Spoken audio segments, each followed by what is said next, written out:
As an interview skills coach, someone who works one-to-one with people, helping them prepare for interview, by far the most common area we explore is overcoming nerves.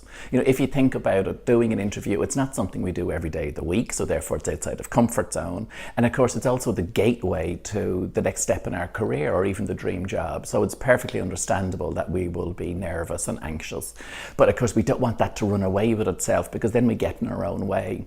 So I want to share 3 or 4 quick little tips for you to manage your own nerves if you have an interview coming up. The first thing we can do is just to acknowledge how we're feeling. Sit in it, breathe through it. And specifically, I have a breathing exercise that I think always works.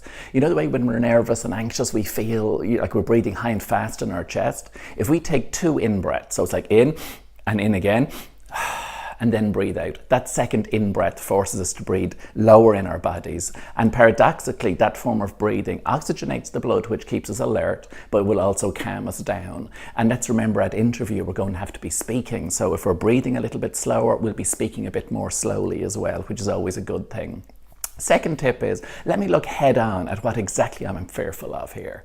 So if you've that nerves bubbling away, it's like, oh my God, I have the interview coming up. Ask yourself, what exactly am I fearful of?